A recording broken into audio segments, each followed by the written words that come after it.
Hi everyone, welcome to Clone Compounding, where our mission is to learn from others in order to achieve financial independence.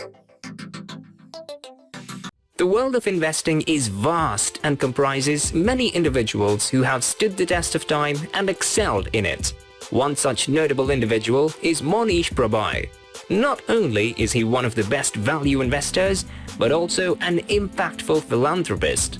His foundation, Dakshina, has helped thousands of families step out of poverty using education as the means to do so. He's the founder and managing partner of Pabrai Investment Funds and a close friend of Charlie Munger, the investing legend. Recently, Mohnish had an interview with William Green, probably the best finance and investing journalist. This video will summarize our top 3 takeaways from this latest interaction. Takeaway 1. Be a learning machine. One prominent thing that comes out throughout the interview is how to be a learning machine. We're all familiar with the saying that knowledge is power. Although it might sound cliché, it definitely applies in the world of investing. According to Mohnish, Charlie Munger and Warren Buffett are the types of people who don't care about their past achievements, although they have achieved so much and they don't sit on their laurels. These people keep looking forward and are crazy learning machines. For instance, Charlie Munger reads 1 book a day. Also, he reads a wide variety of books. At times, he will read a book about global warming, climate change, or the chief of staff for President Roosevelt, and they would discuss what they had read. Charlie is 98 years old, so his eyesight is weak and he can't move without a wheelchair, but he is always with books. To be successful in the world of investing, one has to always be ready to learn. Be open to acquiring knowledge irrespective of your age. What's your excuse if the likes of Charlie Munger, at his age, could still be open to learning? To sum it all up, have the learner mindset. Takeaway 2. Best investors are likely to be wrong half the time. Let's ask this question. What do we think of great investors that we're familiar with? Don't we visualize them as someone who never makes a mistake? Mohnish shares that this thinking is wrong. According to him, best investors, when analyzing possible investment choices, would be wrong from 1/3 to 1/2 of the time. That is, 1 out of 3 or 1 out of 2 investments will likely fail. Does this make them less of a great investor?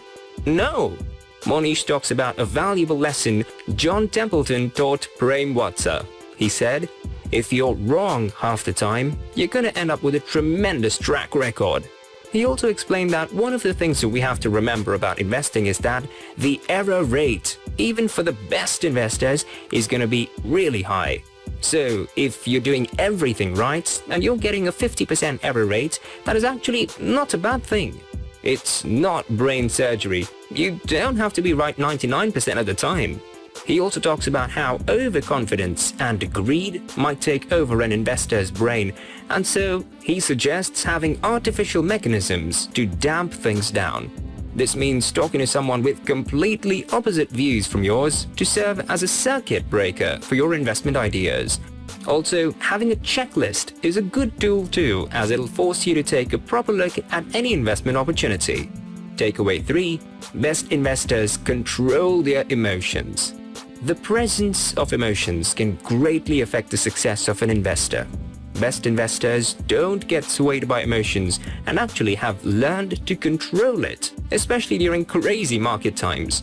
You may have best financial skills to spot a great company and buy it, but if you do not keep your emotions under control, these skills are likely not going to give you a long-term advantage.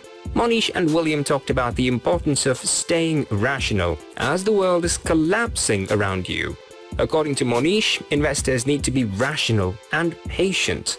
William says that he looks at the best investors and can't help but think that they are superior machines and not humans, because they are super rational and logic-driven.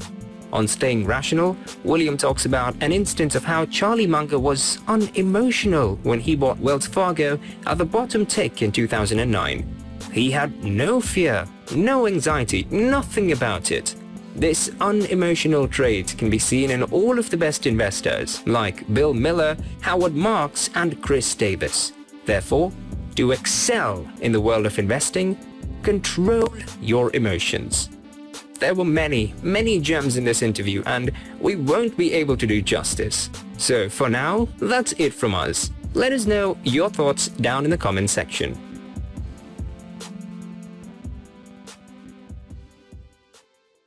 Thank you for watching, and make sure to smash that like button and subscribe for more such videos.